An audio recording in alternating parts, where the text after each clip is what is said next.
성령님 좋은 아침입니다. 이 시간 성령님을 초청합니다. 오늘도 내 안에 오셔서 하나님을 기쁘시게 드릴 것을 소원하게 해주세요.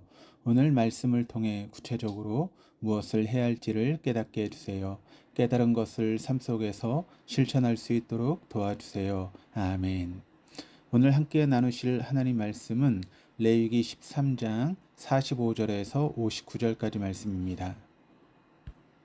만일 의복에 나병 색점이 발생하여 토롯에나 베옷에나 배나 털의 나래나 씨에나 혹 가죽에나 가죽으로 만든 모든 것에 있으되 그 의복에나 가죽에나 그 나래나 씨에나 가죽으로 만든 모든 것에 병색이 푸르거나 붉으면 이는 나병의 색점이라 제사장에게 보일 것이요 제사장은 그 색점을 진찰하고 그것을 이레 동안 간직하였다가 이레 만에 그 색점을 살필지니 그 색점이 그 의복의 나래나 씨에나 가죽에나 가죽으로 만든 것에 퍼졌으면 이는 악성 나병이라. 그것이 부정함으로 그는 그 색점 있는 의복이나 털이나 배의 날이나 씨나 모든 가죽으로 만든 것을 불사를지니 이는 악성 나병인즉 그것을 불사를지니라. 그러나 제사장이 보기에 그 색점이 그 의복의 날이나 씨에나 모든 가죽으로 만든 것에 퍼지지 아니하였으면 제사장은 명령하여 그 색점 있는 것을 빨게 하고 또 이래 동안 간직하였다가 그 빤못을 볼지니 그 색점의 빛이 변하지 아니하고 그 색점이 퍼지지 아니하였으면 부정하니 너는 그것을 불사르라. 이는 거죽에 있든지 속에 있든지 악성 나병이니라. 빤 후에 제사장이 보기에 그 색점이 엷으면 그 의복에서나 가죽에서나 그 날에서나 씨에서나 그 색점을 찢어버릴 것이요 그 의복의 날에나 씨에나 가죽으로 만든 모든 것의 색점이 여전히 보이면 재발하는 것이니 너는 그 색점 있는 것을 불사를지니라. 내가 빤 의복의 날에나 씨에나 가죽으로 만든 모든 것에 그 색점이 벗겨졌으면 그것을 다시 빨아야 정하리라. 이는 토롯에나 베옷에나 그 나래나 씨에나 가죽으로 만든 모든 것에 발생한 나병 색점에 정하고 부정한 것을 진단하는 규례이라. 레위기 13장 1절에서 46절까지는 신체 증상에 따른 한센병의 진단 규례와 한센병으로 확진된 경우 격리해야 되는 규례의 내용을 다루고 있습니다. 이스라엘 백성들은 각종 피부병이 발생하면 먼저 제사장에게 보여야 했습니다. 제사장은 이들을 세심하게 살펴서 필요한 조치를 하고 또 이스라엘 진중을 늘 정결하게 유지해야 되는 의무가 있었기 때문입니다. 그리고 오늘 본문에서는 의복이나 가죽의 빈 곰팡이에 관한 규례의 내용을 다룹니다. 의복과 가죽 등에 생긴 곰팡이도 사람의 피부 질환과 똑같이 철저하게 다뤄야만 했습니다. 우리가 이러한 말씀들을 통해 분명하게 알 수 있는 것은 이스라엘 자손들은 자신뿐 아니라 그들이 사용하는 물건까지도 정결함을 유지하기 위해서 애써야 함을 알 수 있습니다. 45절 46절입니다. 나병 환자는 옷을 찢고 머리를 풀며 윗입술을 가리고 외치기를 부정하다 부정하다 할 것이요 병 있는 날 동안은 늘 부정할 것이라. 그가 부정한즉 혼자 살되 진영 밖에서 살지니라. 당시 한센병으로 확진된 환자의 조치는 즉각적이고 단호했습니다.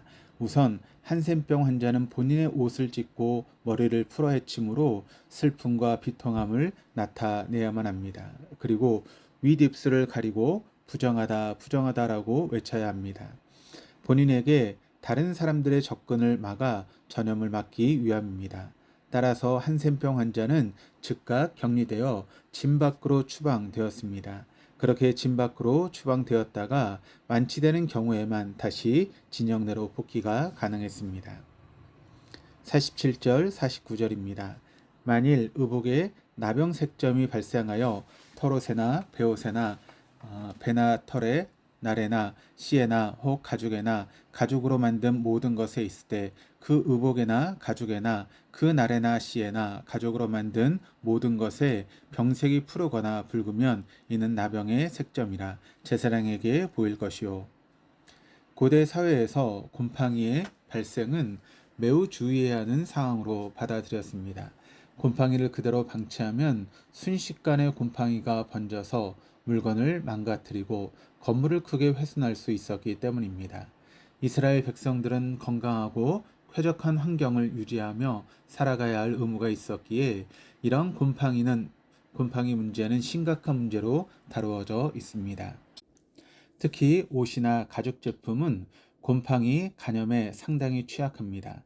한센병이나 피부 질환은 환자가 입던 옷에도 영향을 미칩니다.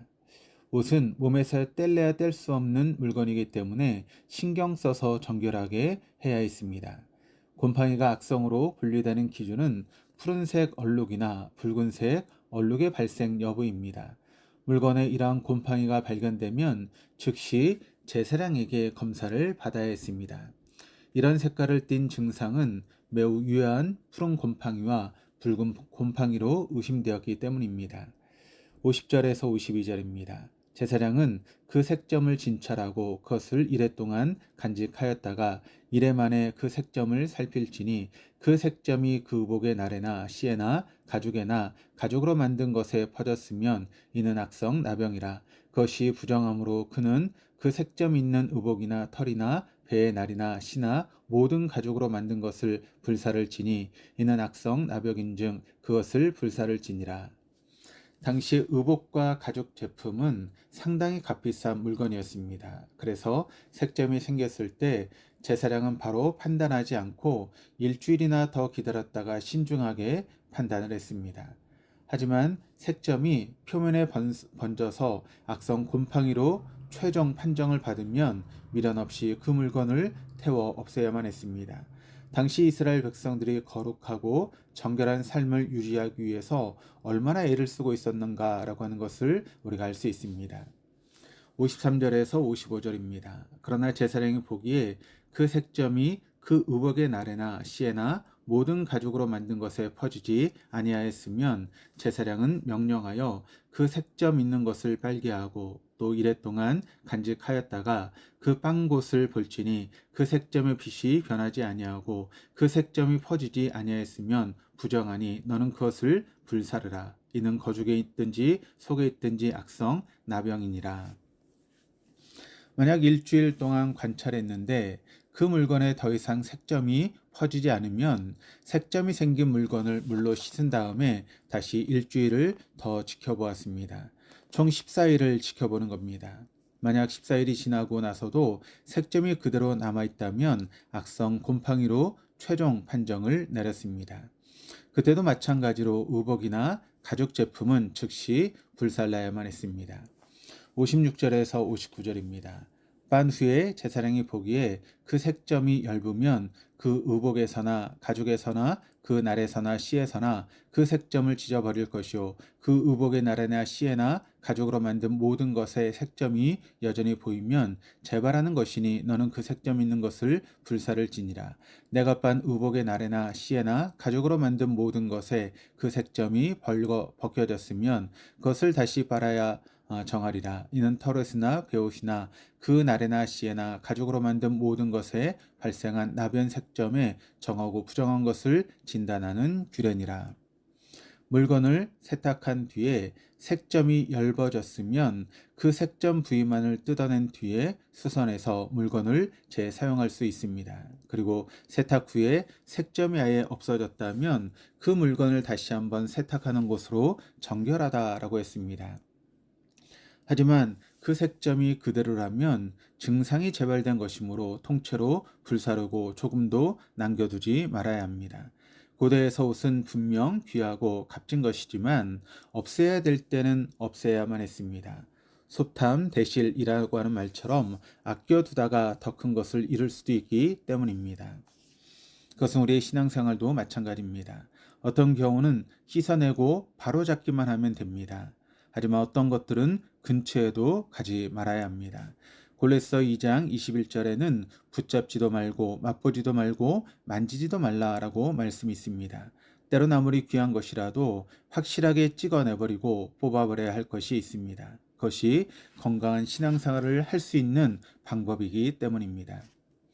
집안에 습기가 있는 곳을 조금만 관리를 잘못해주면 곰팡이가 쉽게 생깁니다. 사람의 마음도 이와 마찬가지로 조금만 깨어있지 못하고 죄에 대해 무감각해지면 우리 마음속에 죄의 곰팡이가 쉽게 생길 수 있습니다. 그래서 우리는 계속해서 마음속에 있는 언제든지 생길 수 있는 죄의 곰팡이들을 닦아내야만 합니다. 마음속의 곰팡이들을 닦아내기 위해서는 어떤 것들이 필요하겠습니까? 집안의 화장실이나 장판 아래나 이런 습한 곳의 곰팡이들을 닦아내기 위해서 혼자 하는 것보다 여러 사람이 함께 하는 것이 훨씬 힘이 듭니다. 마찬가지로 우리가 마음속의 곰팡이들을 잘 들여다보고 닦아내기 위해서는 여러 사람들이 지켜봐주고 격려해주는 것이 필요합니다. 자신의 죄의 문제에 대해 오픈하고 서로 간에 세워주는 섬김을 통해서 건강한 그리스도인으로 성장할 수 있기 때문입니다. 사람들과의 관계를 통해서 우리는 더 성장할 수 있기에 교회 목장 모임이나 소그룹 모임이 참 중요하며 가족 구성원들과 함께 신앙생활하며 성장하는 것도 중요한 일입니다. 그리고 곰팡이를 잘 닦아내기 위해서는 곰팡이를 쉽게 제거할 수 있는 스프레이, 또 곰팡이를 긁어내는 끌개, 걸레 등 여러 도구들이 필요합니다. 이러한 도구들은 말씀, 찬양, 기도로 생각해 볼 수 있습니다. 우리가 하나님의 말씀에 더 집중하고 또 찬양하고 기도할 때 우리 안에 있는 곰팡이들을 잘 들여다볼 수 있으며 우리는 회복될 수 있습니다. 하지만 곰팡이를 걷어내는 작업은 때론 너무나 힘들고 어려운 일입니다. 어떤 곰팡이는 너무 뿌리가 깊어서 잘 걷어지지도 않습니다. 곰팡이 특유의 지독한 냄새를 맡아야 하며 손에 온갖 더러운 것도 묻혀야 합니다. 참 힘이 들고 시간이 필요한 일입니다. 이처럼 우리가 은밀한 내면 속에 있는 죄의 곰팡이들을 걷어내는 것은 참으로 힘이 드는 일입니다. 자신의 죄에 대해 몸부림쳐야 하며 고통도 필요합니다. 많은 눈물도 필요합니다. 때론 수치스러운 경험도 해야 됩니다. 이러한 과정들이 참 힘들고 어렵지만 그래도 우리는 언제든지 잘할 수 있는 죄의 곰팡이를 닦아낼 수 있습니다. 하나님께서는 우리가 죄의 곰팡이와 함께 살기를 원하시지 않기 때문입니다. 곰팡이를 잘 닦아내고 거기에 끝나는 것이 아니라 환기를 시키고 햇빛이 잘 들어오도록 해야 합니다. 왜냐하면 곰팡이는 그늘을 좋아하고 습기를 좋아합니다. 그래서 곰팡이가 빛 가운데 온전히 드러날 때 곰팡이는 더 이상 살 수 없습니다. 그래서 우리는 우리 자신을 늘 빛 가운데로 드러낼 수 있어야겠습니다. 우리가 믿는 하나님은 빛이십니다. 그래서 우리는 늘 빛 가운데 거할 수 있어야 합니다. 우리가 자꾸 어두운 생각들을 하고 어두운 쪽으로 가려고 하는 것이 아니라 밝은 곳으로 빛 가운데로 가려고 노력하고 우리의 마음을 자꾸만 빛 가운데로 드러낼 수 있어야겠습니다. 그럴 때 우리가 온갖 더러운 곰팡이로 얼룩지고 더러운 모습일지라도 하나님께서 우리를 깨끗하게 닦아 주실 것입니다. 그런 삶을 살아갈 수 있는 저와 여러분, 우리 모두가 될 수 있기를 주님의 이름으로 축복합니다. 기도하시겠습니다. 하나님 아버지, 우리들은 영적인 한센병 환자와 같은 삶을 살아왔습니다. 덕지덕지 붙어있는 곰팡이와 같은 죄를 감추기 위해 무던히 애를 써왔지만 여전히 죄에 대해 무감각하고 무기력한 삶을 살아갈 때가 많았습니다. 이제는 우리가 눈을 들어 하나님 아버지만을 바라보게 하여 주시옵소서. 긴 호흡의 기도와 깊은 호흡의 기도를 드리는 기도의 사람으로 살아갈 수 있게 하여 주시옵소서. 빛 가운데 우리의 모습들을 드러내며 은혜의 비누로 빨아서 더욱 정결한 삶을 살아갈 수 있도록 인도하여 주옵소서. 감사드리며 예수 그리스도의 이름으로 기도드립니다. 아멘.